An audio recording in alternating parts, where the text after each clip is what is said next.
أعوذ بالله من الشيطان الرجيم بسم الله الرحمن الرحيم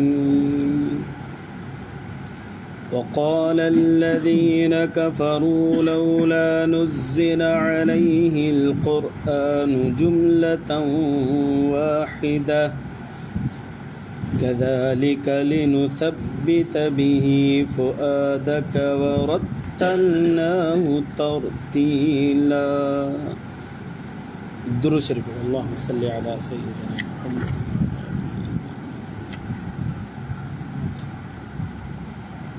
मुझे मुअज़्ज़ज़ मोहतरम मुकर्रम मुजाहिद मवाहिद भाइरों दोस्तों बुजुर्गों 19 सिपारो सूरत फ़ुरक़ान आयत नंबर 32 में तव्हांजे साम्हूं तिलावत कई आहे। हिन आयत जे अंदरि मुशरिकीन मक्का हिकिड़ो एतिराज़ कयो आहे। उन एतिराज़ जो जवाबु अल्लाह तबारक व तआला ॾिनो। हिकिड़ी आयत में एतिराज़ जो बि ज़िक्र आहे ऐं गॾोगॾु जवाब जो बि अल्लाह साईं तज़किरो फ़रमायो आहे। एतिराज़ ई आहे त नबी करीम सल्लल्लाहु अलैहि वसल्लम जे मथां कलाम मुक़द्दस नाज़िल थियो त यकबारगी छो कोन नाज़िल थियो, रफ़्ता रफ़्ता छो नाज़िल थियो, थोरो थोरो करे छो नाज़िल थियो, 23 सालनि में कलाम मुक़द्दस छो नाज़िल थियो। एतिराज़ इहो कयो। इन मां ख़बर पए थी त नबी करीम सल्लल्लाहु अलैहि वसल्लम राति जो वेही करे पाण सोचनि था, सुबुह जो अची माण्हुनि खे ॿुधाइनि था भाई हीउ क़ुर अथव। नऊज़ बिल्लाह मिन ज़ालिक। ये मुशरिकीन मक्का जो चवण। नबी करीम सल्लल्लाहु अलैहि वसल्लम गार हिरा में वञी करे वेहंदा हा। शुरू में अञा ऐलान नुबूअत कोन कयो न, नुबूअत जो ज़ुहूर कोन थियो त गार हिरा में वञी वेहंदा। बुखारी शरीफ़ में अचे थो हिकु दफ़े अचानक नबी सल्लल्लाहु अलैहि वसल्लम जे साम्हूं जिब्रील अची बीठो आयो। नबी करीम सल्लल्लाहु अलैहि वसल्लम जन खे भाकुर पाती, भाकुर पाए करे चवणु लॻो त इक़रा पढ़। पाण करीम सल्लल्लाहु अलैहि वसल्लम जन इरशाद फरमाया मां अना बिक़ारी, मां पढ़ियल न आहियां। नबी करीम सल्लल्लाहु अलैहि वसल्लम जन के बि इदारे में तालीम हासिल कोन कई हुई। दुनिया में नबी सल्लल्लाहु अलैहि वसल्लम जो केरु बि उस्ताद कोन। तालीम जा इदारा त कोन हुआ पर माण्हू हिक ॿिए खां पढ़ंदा हुआ। पर नबी करीम सल्लल्लाहु अलैहि वसल्लम कंहिंखां बि तालीम कोन हासिल कई, न लिखण जी न पढ़ण जी। साईं जन खे न लिखणु ईंदो न पढ़णु ईंदो। इहो क़ुर में लिखियलु आहे। अल्लाह साईं फरमायो असां तव्हांजी तरफ़ अहिड़ो पैगम्बर मोकिलियो आहे जेको उम्मी आहे। उम्मी माना अणपढ़ियल हुजणु। ऐं अणपढ़ियल हुजणु इहो तव्हां ई असांजे लाइ ऐब आहे, पर पैगम्बर जे लाइ फ़ख़्र जी ॻाल्हि आहे। जेको नबी सल्लल्लाहु अलैहि वसल्लम कंहिं वटि पढ़ियो कोन्हे, उनजी दुनिया में को बि उस्ताद कोन्हे, पर पोइ बि नबी सल्लल्लाहु अलैहि वसल्लम क़ौम आद जी ख़बर ॿुधाइनि था, क़ौम समूद जी ख़बर ॿुधाइनि था, अॻियनि माण्हू पैगम्बरनि ऐं उन्हनि जी क़ौमुनि जी ख़बरूं ॿुधाइनि था पिया। मालूम थियो त इहे ख़बरूं नबी सल्लल्लाहु अलैहि वसल्लम खे अल्लाह ई ॾेई सघे थो पियो। जेकॾहिं नबी सल्लल्लाहु अलैहि वसल्लम पढ़ियल लिखियल हुजनि हा त उहो चवंदा भेण तव्हां पढ़ियल आहियो, किताब किताब मां पढ़ी करे असांखे ॿुधायो था पिया, या के उस्ताद तव्हांखे ख़बरूं ॾिनियूं, अल्लाह साईं इहो रस्तो ई बंदि करे छॾियो। इन मां ख़बर पए थी त नबी करीम सल्लल्लाहु अलैहि वसल्लम खे उहा ज़ात ख़बरूं ॿुधाए रही आहे जेका ज़ात अहकमुल हाकिमीन अल्लाह तबारक व तआला। इन करे अल्लाह साईं नबी सल्लल्लाहु अलैहि वसल्लम जे लाइ दुनिया जे अंदरि तालीम जो सिलसिलो ई बंदि रखियो। त मुशरिकीन मक्का चवनि पिया नबी करीम सल्लल्लाहु अलैहि वसल्लम जिन जे मथां कलाम मुक़द्दस यकबारगी छो कोन नाज़िल थियो। उहो नबी करीम सल्लल्लाहु अलैहि वसल्लम गार हिरा में हुजनि, साईं जन फरमाया मां अना बेकारी, मां पढ़ियल न आहियां। वरी ॿीहर भाकुर पातो जिब्रील अलैहिस्सलाम ऐं फरमाइणु लॻो इक़रा, साईं पढ़ो। नबी सल्लल्लाहु अलैहि वसल्लम ॿीहर फरमाया मां अना बेकारी, मां पढ़ियल। वरी टीहर भाकुर पातो ऐं ज़ोर ॾिनो। जिब्रील अलैहिस्सलातु वस्सलाम फरमाया इक़रा बिस्मि रब्बिकल लज़ी ख़लक़, पढ़ उन रब जे नाले सां जंहिं रब पैदा कयो आहे, ख़ालिक़ आहे। पोइ नबी करीम सल्लल्लाहु अलैहि वसल्लम जन पढ़णु शुरू कयो इक़रा बिस्मि रब्बिकल लज़ी ख़लक़। पहिरियूं आयतूं 5 नाज़िल थियूं सूरत अलक़ जूं। उन खां बाद में मुख़्तलिफ़ सूरतूं नाज़िल थियूं। कॾहिं सूरत मुदस्सिर पई लहे, कॾहिं सूरत मुज़म्मिल पई लहे, कॾहिं सूरत नबा पई लहे, कॾहिं सूरत तकवीर पई लहे। थोरी करे लहंदियूं वयूं। कंहिं वरी यकबारगी पूरी सूरतियूं बि लथियूं।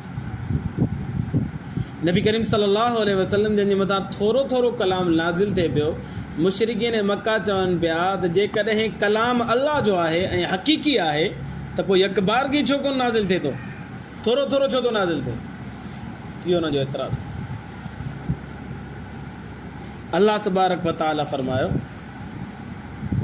वक़ाल अल्लज़ीन कफ़रू, चवनि था उहे माण्हू जेके काफ़र आहिनि, लौला नुज़्ज़िल अलैहिल क़ुरआन, छो न नाज़िल कयो वियो नबी सल्लल्लाहु अलैहि वसल्लम जंहिंजे मथां क़ुरान जुमलतन वाहिदा, यक बारगी हिकु धक में छो कोन थो नाज़िल थिए, 30 जा 30 बार नाज़िल थिए। अल्लाह से फरमाए कज़ालिक,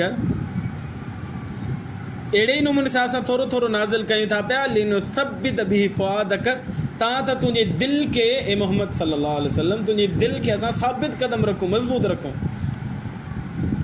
वरतलनाहु तरतीला, ऐं असां हुनखे तिलावत कयूं था पिया, तिलावत करणु थोरो थोरो थोरो थोरो तरतील सां।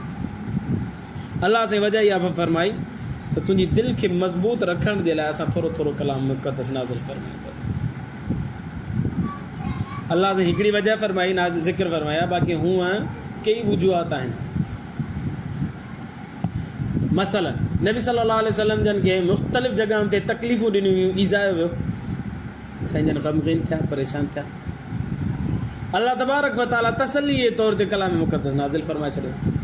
जेकॾहिं यकबारगी नाज़िल थी वञे हा ऐं नबी सल्लल्लाहु अलैहि वसल्लम खे अॻिते हली ॾुखाइनि हा त हाणे कलाम मुक़द्दस नाज़िल न थिए हा त साईं जन खे तसल्ली कीअं अचे हा? इन करे अल्लाह तबारक व तआला वक़्तन फ़वक़्तन कलाम मुक़द्दस खे नाज़िल फरमायो, माहौल जे मुताबिक़, वाक़ियात जे मुताबिक़, तां त नबी करीम सल्लल्लाहु अलैहि वसल्लम जन खे तसल्ली मिलंदी रहे। कॾहिं कॾहिं ईअं बि थींदो को मुशरिक अची कूड़ ॻाल्हाए छॾींदो, को ग़लति बयानी करे छॾींदो। जेकॾहिं यकबारगी क़ुर नाज़िल थी वञे, हाणे क़ुर नाज़िल ई न थिया त ख़बर कीअं पए हा त हीउ कूड़ थो ॻाल्हाए? अल्लाह तबारक व तआला उन मौक़े जी मुनासिबत सां कलाम मुक़द्दस नाज़िल फरमायो, तां त हुनजे कूड़ खे खोलियो वञे, ज़ाहिर कयो। त कई वजूहत आहिनि जंहिंजे करे अल्लाह तबारक व तआला थोरो थोरो कलाम मुक़द्दस खे नाज़िल फरमायो। मूंखे ॿुधायो, यकदमि हिक खे किताब ॾिनो वञे, अबा यादि करे मूंखे हिकिड़े धक में ॿुधा, या शाम ताईं मूंखे सॼो क़ुर ॿुधा यादि करे, केरु यादि करे सघंदो? केरु बि कोन। हिकु धक में नबी सल्लल्लाहु अलैहि वसल्लम जे सीने जे मुबारक जे मथां नाज़िल कयो वञे हा न, साईं जन खे ॾाढी तकलीफ़ थिए, बोझ थिए। अल्लाह तबारक व तआला थोरो थोरो नाज़िल फरमायो, तव्हां त नबी सल्लल्लाहु अलैहि वसल्लम खे यादगिरी बि आसानी सां थिए। छो कि नबी सल्लल्लाहु अलैहि वसल्लम जे साम्हूं त प्रिंटेड कलाम त कोन हो साम्हूं, जिब्रील अलैहिस्सलाम अची ॿुधाए चवंदो, नबी सल्लल्लाहु अलैहि वसल्लम यादि करे चवंदा। हाणे हिकु धक में 30 जा 30 सिपारा जेकॾहिं ॿुधायो वञे, नबी सल्लल्लाहु अलैहि वसल्लम यादि न थिए न। यादि न थियण जो ज़िक्र बि कलाम मुक़द्दस में आहे। नबी सल्लल्लाहु अलैहि वसल्लम जे मथां जीअं थोरो थोरो नाज़िल थींदो हुयो, क़ुर मजीद पाण करीम सल्लल्लाहु अलैहि वसल्लम उनखे यादि करण जे लाइ तकिड़ो तकिड़ो पढ़णु शुरू कंदा।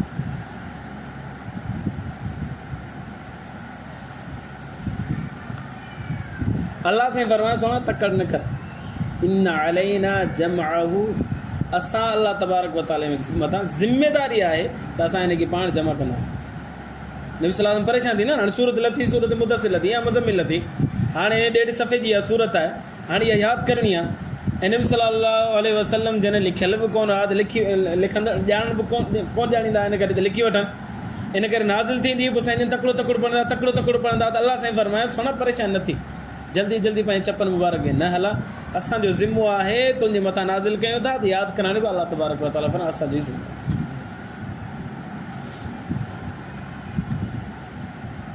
फ़इज़ा क़रअनाहु फ़त्तबिअ क़ुरआन, जॾहिं असां क़ुर तिलावत कयूं, जिब्रील अलैहिस्सलाम अची तिलावत करे थो न, त पोइ तव्हांजो कमु पोयां पोयां तिलावत करणु, तकड़ करण जी ज़रूरत न आहे। मालूम हितां ख़बर पवे थी पई त नबी करीम सल्लल्लाहु अलैहि वसल्लम जे मथां बोझ थींदो हो यादि करण जो। ऐं यकबारगी जेकॾहिं सॼो कलाम मुक़द्दस नाज़िल कयो वञे हा त अञा वधीक परेशानी थिए हा। इन करे हाणे थोरो थोरो अचे पियो त परेशानी थिए पई, घणो ई अचे हा त पोइ त अञा वधीक परेशानी थिए हा। इन करे अल्लाह तबारक व तआला थोरो थोरो कलाम मुक़द्दस खे नाज़िल फरमायो। हिकिड़ो एतिराज़ ॿियो थींदो, हीउ त हो मुशरिकीन मक्का जो एतिराज़। नाम निहाद मुसलमान एतिराज़ कंदा आहिनि, नाले जा मुसलमान आहिनि, अंदरि जा काफ़िर आहिनि। उहे चवंदा आहिनि बाबा कलाम मुक़द्दस जे अंदरि तहरीफ़ थी चुकी आहे, तब्दील थी चुकी आहे। क़ुर इहो उहो क़ुर कोन्हे जेको नबी सल्लल्लाहु अलैहि वसल्लम ते नाज़िल थियो, बल्कि हज़रत उस्मान गनी नऊज़ बिल्लाह मिन ज़ालिक हिन खे तब्दील करे छॾियो। पोइ तव्हां खां सवाल कंदा पहिरीं कहिड़ी सूरत नाज़िल थी, तव्हां चवंदो इक़रा बिस्मि रब्बिकल लज़ी ख़लक़ नाज़िल थी। ठीकु, उहा कहिड़े सिपारे में आहे, तव्हां चवंदो 30 में आहे। नाज़िल पहिरीं सूरत अलॻि थी आहे ऐं आहे 30 सिपारे में, मालूम थियो तब्दील थी वई न। जेकॾहिं पहिरीं उहा नाज़िल थी आहे त पहिरियां उहा हुजणु घुरिजे न। पोइ जेकॾहिं ॿी सूरत नाज़िल थी त उहा हुजे, वरी 3 नंबर ते जेका नाज़िल थी उहा हुजे, 4 नंबर ते उहा नाज़िल थी उहा हुजे। जेका पहिरीं नाज़िल थी आहे उहा 30 सिपारे में आहे, मालूम थियो त क़ुर तब्दील थी चुको आहे। नऊज़ बिल्लाह। अहिड़ा माण्हू आहिनि जेके चवंदा आहिनि मूं वटि कलाम मुक़दस पियो आहे जंहिंजी तफ़सीर जे अंदरि तशरीह जे अंदरि अहिड़ियूं ॻाल्हियूं लिखियल आहिनि, क़ुर तब्दील थी चुको आहे। ऐं अहिड़े शिया अहिड़े तशय्युअ हज़रात जो अक़ीदो आहे त कलाम मुक़दस तहरीफ़ थी चुकी आहे। ऐं हज़रत उहे त साहबा किराम खे मञींदा आहिनि, पर हज़रत उस्मान गनी ते इल्ज़ाम हणंदा आहिनि त हज़रत उस्मान गनी हिन खे तब्दील करे छॾियो। हाणे इहो जवाबु छा आहे? जवाबु इहो आहे त तरतीबूं ॿिनि क़िस्मनि जूं आहिनि, हिकिड़ी तरतीब नुज़ूली, ॿी तरतीब जमाई। तरतीब नुज़ूली माना नाज़िल थियण वारी तरतीब, तरतीब जमाई माना जमा करण वारी तरतीब। नबी करीम सल्लल्लाहु अलैहि वसल्लम जे मथां तरतीब नुज़ूली जे एतबार सां पहिरियां सूरत अलॻि नाज़िल थी, इक़रा बिस्मि रब्बिकल लज़ी ख़लक़। अहिड़े नमूने सां उन खां बाद में सूरत मुदस्सिर थी या मुज़म्मिल थी या 2 ॿियूं आहिस्ता थियूं, पर उहे वरी 29 सिपारे में आहिनि। 4 या 5 नंबर ते सूरत फातिहा नाज़िल थी आहे, उहो पहिरियां पई आहे। त नुज़ूल जे एतबार सां मुख़्तलिफ़ सूरतूं अॻिते पोइ हिते ई नाज़िल थींदियूं आहियूं, पर जमाई जे एतबार सां नबी सल्लल्लाहु अलैहि वसल्लम जन अल्लाह जे हुकुम सां फरमायो त पहिरियां हिन खे रखो, सूरत फातिहा खे, पोइ सूरत बक़रा खे, पोइ आल इमरान खे, पोइ सूरत निसा खे। हज़रत उस्मान तब्दील कोन कयो, बल्कि नबी करीम सल्लल्लाहु अलैहि वसल्लम पाण तरतीब ॾिनी हिन क़ुर जी अलहम्द खां वठी वन्नास ताईं, ऐं उहा अल्लाह जे हुकुम सां पंहिंजे तरफ़ां बि कोन। त हिनखे चइबो त तरतीब नुज़ूली जे एतबार सां त सूरत अलॻि आहे, पहिरीं सूरत आहे, पर तरतीब जमाई जे एतबार सां पहिरियां सूरत फातिहा जेका नबी सल्लल्लाहु अलैहि वसल्लम पंहिंजे हुकुम सां पाण रखाई, बल्कि नबी सल्लल्लाहु अलैहि वसल्लम जे मथां वही नाज़िल थींदी, साहबा खे फरमाईंदा लिखो। पोइ हज़रत अबू बकर, हज़रत उमर, हज़रत उस्मान, हज़रत अली, हज़रत ज़ैद रज़ियल्लाहु अन्हु, हज़रत मुआविया रज़ियल्लाहु अन्हु इहे वहियूं लिखंदा हुआ। नबी सल्लल्लाहु अलैहि वसल्लम जेको मौजूदु हो उन खां लिखाईंदा। जॾहिं लिखाईंदा पोइ इहो बि गॾो गॾु हुकुम ॾेई छॾींदा त हाणे पहिरीं हीअ रखो सूरत, उन खां पोइ हीअ रखो, उन खां पोइ हीअ रखो, उन खां पोइ हीअ रखो। त हीअ जेका तरतीब आहे इहा हज़रत उस्मान कोन ॾिनी आहे, बल्कि नबी करीम सल्लल्लाहु अलैहि वसल्लम पाण ॾिनी। ॿियो एतिराज़ इहो कंदा क़ुर में घणा सिपारा आहिनि, तव्हां चवंदो 30 सिपारा आहिनि। सूरत फातिहा कहिड़े सिपारे में आहे? न पहिरें में आहे, न ॿिए में आहे, न 3 में आहे। तव्हां खोले ॾिसंदो न सूरत फातिहा, त पहिरियों सिपारो अलिफ लाम मीम शुरू थिए थो, अलिफ लाम मीम खां वठी मथे अलिफ लाम मीम लिखियलु हूंदो, इहो पहिरियों सिपारो शुरू थियो। सूरत फातिहा हिते न पहिरियों सिपारो लिखियलु आहे, न अलिफ लाम मीम लिखियलु आहे। पहिरें सिपारे जो नालो अलिफ लाम मीम, ॿिए जो नालो आहे सयकुल, 3 जो नालो आहे तिल्क रसूल। त पहिरियों सिपारे जे मथां अलिफ लाम मीम लिखियलु आहे, त अलिफ लाम मीम ज़ालिकल किताब हितां खां मथे खे लिखियलु आहे। सूरत फातिहा खां मथे अलिफ लाम मीम लिखियलु ई कोन्हे, मालूम थिए थो सूरत फातिहा हिन कलाम खां हिन पासे आहे। ऐं हीअ कहिड़े सिपारे में आहे? मालूम थिए त हज़रत क़ुर जी सूरत फातिहा जेका आहिनि इहा कलाम मुक़दस मां कढी वई आहे, इहा विच में किथे रखियलु हुई। इहो ॿियो एतिराज़ इहे कंदा आहिनि। जवाबु हुनजो इहो आहे त बाबा जॾहिं बि किताब तव्हां ॾिसंदो, लिखंदो, पढ़ंदो, ख़बर पवंदी न, किताब को बि पढ़ंदो दुनिया जो, त उन जे अंदरि के बाब हूंदा आहिनि, के फ़सलूं रखियलु हूंदियूं। उन बाब ऐं फ़सलुनि खां शुरू थियण खां पहिरीं मुक़दमो लिखियलु हूंदो आहे। उन मुक़दमे में ॿुधायो वेंदो आहे त हिन बाब जे अंदरि हेतिरियूं फ़सलूं आहिनि, हेतिरा हिन किताब जे अंदरि हेतिरा बाबनि ऐं हेतिरियूं फ़सलूं रखियूं आहिनि, ऐं उन बाबनि जे अंदरि ही ॻाल्हियूं ज़िक्र थींदियूं, फ़सलुनि जे अंदरि ही ॻाल्हि ज़िक्र थींदियूं। माना मुक़दमे जे अंदरि सॼे किताब जो ख़ुलासो ज़िक्र कयो वेंदो आहे। अल्लाह तबारक व तआला 30 सिपारा नाज़िल फरमाया, उन 30 सिपारनि खां पहिरीं मुक़दमे जे तौर ते सूरत फातिहा खे ज़िक्र फरमायो आहे। पूरे कलाम मुक़दस में अल्लाह साईं 7 मसलनि खे ज़िक्र फरमायो आहे, उन 7 मसलनि खे अल्लाह साईं पहिरियां सूरत फातिहा में ज़िक्र फरमायो। इहो इजमाल जे तौर ते मुक़दमे जे तौर ते सूरत फातिहा खे ज़िक्र फरमायो आहे, ऐं उन खां बाद में तफ़सीलन अल्लाह तबारक व तआला 7 शयुनि जी डिस्कस हिन कलाम मुक़दस में कयो आहे।